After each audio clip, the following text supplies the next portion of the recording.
Welcome to the channel dentistry at 11th art. आज हम पढ़ेंगे कबान्स प्रोटोकॉल। कबान्स प्रोटोकॉल किसने दिया था? ऑब्वियसली कबान्स ने दिए थे। ये किस लिए होता है? ये टीएमजे एनकोलोसिस के ट्रीटमेंट के लिए 6 से 7 प्रोसीजर्स हैं, उनका एक सीक्वेंस होता है। वही उन्होंने बताया था कि जब टीएमजे, ये टीएमजे है, टीएमजे यानी कि टेम्पोरोमैंडिबुलर जॉइंट, टेम्पोरल का ये क्लिनॉइड फोसा बनाती है, ये है टेम्पोरल बोन का एरिया और ये है मैंडिबल, टेम्पोरो मैंडिबुलर जॉइंट, ये है टेम्पोरो मैंडिबुलर जॉइंट।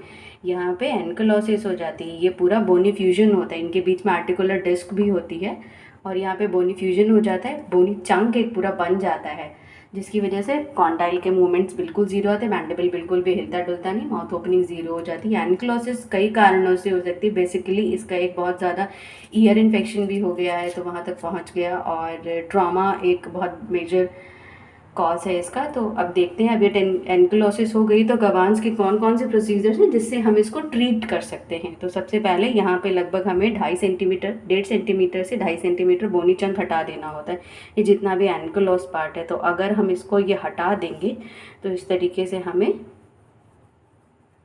ये मिल जाएगा।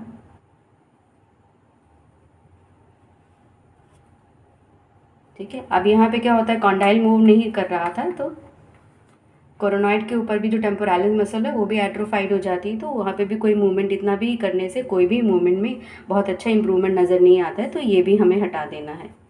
तो इस तरीके से एक आर्टिफिशियल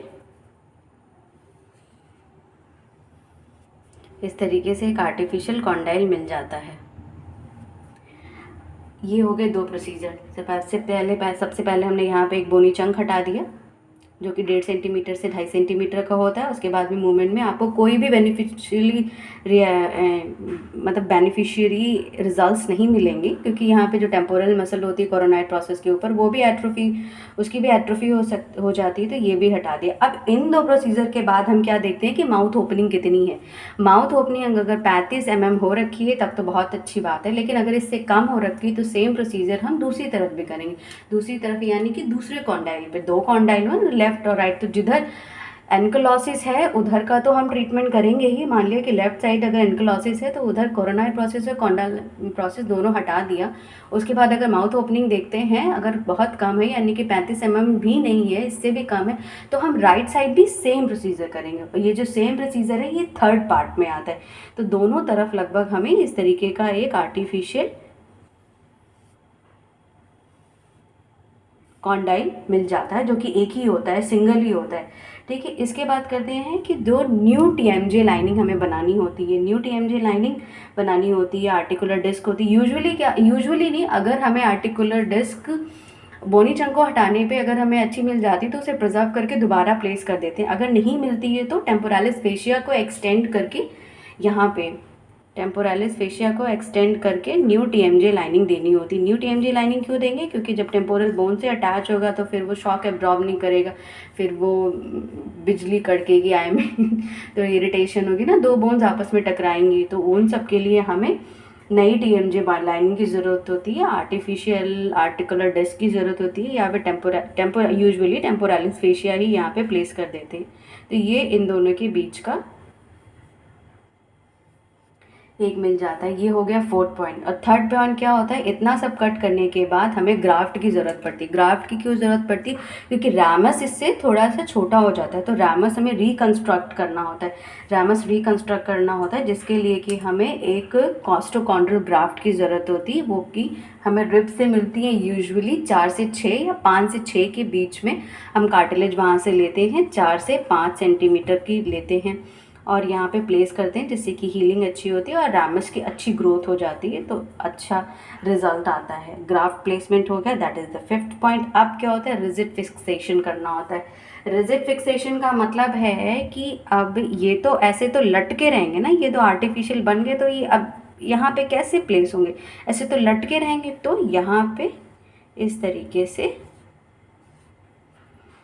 हम टाइटेनियम का रिजिड फिक्सेशन करते हैं टेम्पोरल बोन से। ये हो गया टेम्पोरल बोन का एरिया, ये हो गया मैंडिबल का एरिया, और यहाँ पे टाइटेनियम प्लेटिंग करते हैं।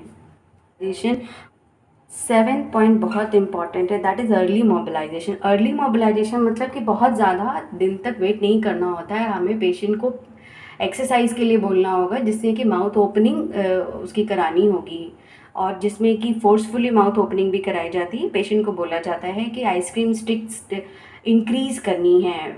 और इसमें एक दूसरा भी आता है, that is Heister mouth gag.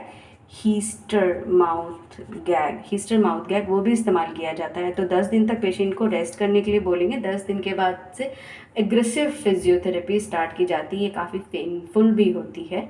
तो आप फटाफट एक क्विक रिव्यू देख लेते हैं। तो ये TMJ है, ये मैंडिबल का है, और ये टेम्पोरल का पार्ट है, और यहाँ पे मैं एकदम एंकलोसिस हो रखी है। तो सबसे पहले एंकलोसिस हो रखी है, तो यहाँ पे हम कॉन्डाइल को कट करेंगे, अब यहाँ पे कोरोनॉइड को कट करेंगे। तो फर्स्ट पॉइंट हो गया कॉन्डलाइडेक्टमी, दूसरा पॉइंट हो गया कोरोनॉइडेक्टमी। अगर 35 mm से इसकी माउथ ओपनिंग कम है तो सेम प्रोसीजर हम दूसरी तरफ भी करेंगे। ये हो गया थर्ड पॉइंट के बाद यहाँ पे उसका आर्टिकुलर डिस्क का इंतज़ाम करेंगे, जिसकी वजह से कि दोनों बोन आपस में टकराए ना। उसके बाद रामस इतना कट चुका होगा, रामस रिकन्स्ट्रक्शन के लिए हमें ग्राफ्ट की ज़रूरत होती है, ग्राफ्ट हम लगाएंगे। 5वां पॉइंट हो गया। अब इतना सब करने के बाद रिजिड फिक्सेशन, भाई इसको लगाना भी है तो रिजिड फिक्सेशन कर लेंगे। उसके बाद बैक वैक करके पोस्ट ऑप कंडीशन होती, post op 6th-7th point post op है, दैट इज़ अर्ली मोबिलाइजेशन।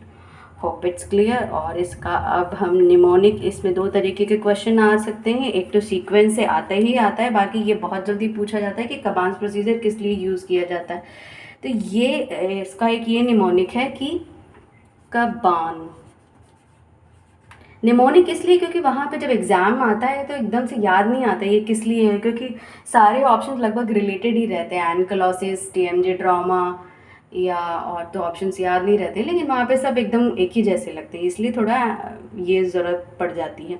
तो कबान्स एन यहीं पे ख़त्म हो रहा है, AN से ही शुरू हो जा रहा है, एन काई लोसिस। तो ऑब्वियसली इतना तो याद ही रहेगा, TMJ ankylosis. Hope it's clear. Thank you.